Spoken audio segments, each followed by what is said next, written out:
Friends, Aravalli की खूबसूरत वादियों से घिरी ये जगह पाली जिले के देसुरी तहसील की घाणेरा वन विभाग रेंज में आती है। और यहाँ तक पहुँचने के लिए आपको सबसे पहले पहुँचना होता है देसुरी। देसुरी से ये जगह सिर्फ 15 किलोमीटर की दूरी पे है और देसुरी से आपको पहुँचना होता है घाणेरा।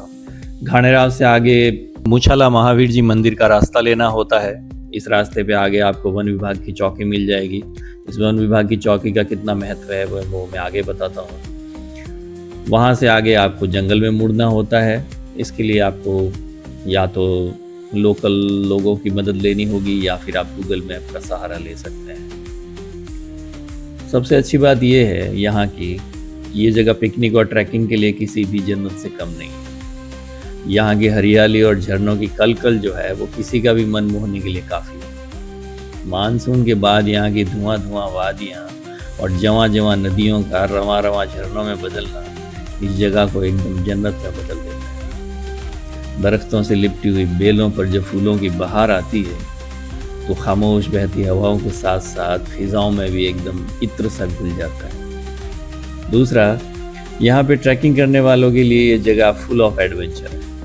यहाँ के ऊंचे पहाड़ ट्रैकिंग को जितना टफ बनाते हैं, यहाँ की हरी भरी वादियाँ उतना ही सफ़र को आसान कर देती है। बारिश के बाद तो पगडंडियों पर जंगल एक हरी सी कालीन बिछा देता है।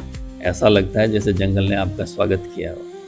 और उसी पगडंडियों पे, उसी ट्रैकिंग के रास्ते पे हरे भरे बरगद अपनी शाखें लटका के आपके लिए झूलों की कतारें बना देते हैं। उसी रह गुजर के साथ साथ बहते छोटे छोटे झरने और छोटे छोटे नाले और उनकी कलकल करती हुई आवाज़ ट्रैकिंग की आपकी सारी थकान उतार दें। आप ट्रैकिंग करते करते साथ में फ्रूट के पौधों से फ्रूट भी तोड़ के खा सकते हैं, लेकिन आपको उनके बारे में अच्छा नॉलेज होना बहुत ज़रूरी है। ट्रैकिंग में जाते टाइम जब आप पहाड़ से नीचे की तरफ उतरते हैं तो आपको खूबसूरत मैदान मिलते हैं। उस मैदान में पगडंडियों पे इतनी सारी तितलियाँ आपका स्वागत करती है और आप रंग बिरंगी तितलियों को देख के जितना पहाड़ चढ़ के नीचे उतरे हैं उसकी सारी थकान 1 मिनट में छू मंतर हो जाती है। ऐसा लगता है जैसे कि ये तितलियाँ आपके कदमों में आगे आगे उड़ते उड़ते आपको रास्ता सा दिखाती है। और इन्हीं रास्तों में आगे जाके कई सारी नदियाँ मिलती हैं और इन्हीं नदियों में चलते चलते आप आगे इतनी खूबसूरत जगह पे पहुँचते हैं और इतने घने जंगल में पहुँचते हैं जहाँ पे आपको झरने, एनीकट, दलदल, कई जगह पे तो बिल्कुल एविल डेड जैसी सिचुएशन आ जाती है। इतना खौफनाक हो जाता है जंगल। तो ट्रैकिंग के लिए ये जगह किसी भी जन्नत, किसी भी एडवेंचर से कम नहीं है। आप एक बार ट्रैकिंग करेंगे तो आपको लगेगा कि वाकई हम जन्नत में हैं और इससे टफ ट्रैकिंग राजस्थान में तो पॉसिबल नहीं है। अगर आप ट्रैकिंग पसंद नहीं करते हैं तो इस ठंडी बेरी जगह में आप पिकनिक भी मना सकते हैं। पिकनिक मनाने वालों के लिए यहाँ पे, जैसा आपको मैंने पहले बताया, वन विभाग का एक गेस्ट हाउस भी बना हुआ है। उस गेस्ट हाउस के पास आप खाना बना सकते हैं। इस वन विभाग में अगर आप रात गुजारना चाहते हैं तो आपको सबसे पहले वन विभाग की साइट से ऑनलाइन बुकिंग करवानी पड़ेगी।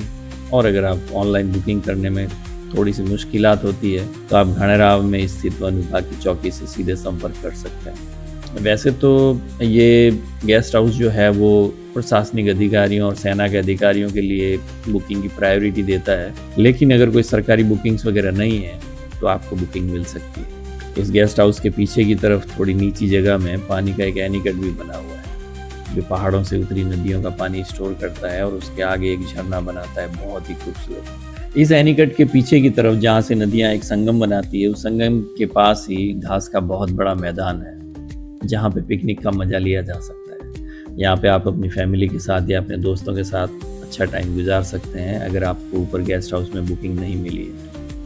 आप यहाँ पे खूबसूरत कैंपिंग भी कर सकते हैं, खाना बना सकते हैं और नदी में नहा सकते हैं और यहाँ के चारों ओर बिखरी हुई खूबसूरती और हरियाली का पूरा मज़ा ले सकते हैं। तो इस रेंज तक आने के लिए अगर आप दुपहिया वाहन से आ रहे हैं, बाइक है, तो आप सीधे अंदर एंटर हो सकते हैं। लेकिन अगर आपके पास 4 व्हीलर है तो आपको घाणेरा वाली वन विभाग चौकी से परमिशन लेनी होगी, क्योंकि इस वन क्षेत्र की बाउंड्री बनी हुई है जिसके गेट पे हमेशा लॉक रहता है। तो अगर आप 4 व्हीलर से अंदर आना चाहते हैं तो आपको वन विभाग की उस चौकी से संपर्क करना होगा और वहाँ से इजाज़त लेनी होगी। अब यहाँ की सेफ्टी की बात करें तो यहाँ पास में एक आदिवासी गांव है जिसकी आबादी शायद 80 या 100 घरों की है, लेकिन ये काम और एकदम साइलेंट लोग हैं, अपने आप में मस्त रहने वाले। ये ना तो आपसे घुलने मिलने की कोशिश करते हैं, ना आपसे बात करने की कोशिश करते हैं। अगर कभी आप जंगल में फंस जाते हैं तो मदद के लिए भी तैयार रहते हैं। दूसरा, यहाँ पे जानवरों में मोस्टली कोई इतने हानिकारक जानवर नहीं है बड़े। कई बार पैंथर की हलचल दिख जाती है और कई बार भालू या रीछ दिख जाते हैं, वो भी अगर आपकी किस्मत अच्छी हो तो। अदरवाइज़ यहाँ पे बंदरों का जमावड़ा लगा रहता है, कभी कभार घूमते घामते लकड़बग्घे दिख सकते हैं, वो भी आपकी किस्मत पे डिपेंड करता है। बाकी यहाँ एनीकट में मगरमच्छों का जमावड़ा रहता है। और हाँ, सबसे अच्छी बात जो है यहाँ पे, अगर आपको बर्ड वॉचिंग का शौक है तो ये जगह आपके लिए बिल्कुल परफेक्ट है। यहाँ पे इतने सारे बर्ड्स हैं, इतने प्रजातियों के बर्ड्स हैं कि आप उनके साथ यहाँ पे घंटों गुजार सकते हैं। फोटोग्राफी के लिए बेस्ट है ये जगह, और पंछियों के साथ समय गुजारने के लिए, उन पे रिसर्च करने के लिए सबसे बेस्ट है ये जगह। अब सवाल आता है कि यहाँ पे आना कब चाहिए। गर्मियों में बिल्कुल ना आए, ये जंगल बिल्कुल सूख जाता है, रास्ते पूरे सूख जाते हैं, कोई भी रौनक नहीं रहती है, नदियाँ, झरने, एनीकट सब सूख जाता है। तो गर्मियों में यहाँ आने का कोई मतलब नहीं है। बारिश में आएँ, लेकिन बारिश के बाद आएँ, क्योंकि बारिश में लगभग जुलाई, अगस्त और सितंबर में ये जो एरिया है ये जानवरों के मैटिंग के लिए वन विभाग की तरफ से बंद रहता है।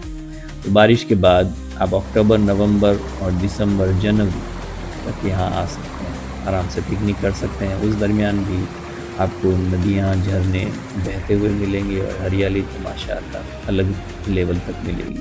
तो अपने दोस्तों के साथ ज़रूर विज़िट करें, अपने परिवार के साथ पिकनिक बनाएं और कुछ खूबसूरत लम्हे यहाँ पे गुजारें, आप निराश नहीं होंगे। वादियों की घनेरी चादर तले एक हयात सांस लेती है, कोहरे के दूधिया आंचल तले पूरी कायनात सांस लेती है। बारिशों में नदियाँ जंगल कुछ इस तरह धोती है, जैसे त्योहार कोई आने पर माँ घर धोती है। घर के अल्हड़ बच्चे यकलख्त जवां हो जाते हैं, कगार से गिरते गिरते झरने यहाँ रवां हो जाते हैं।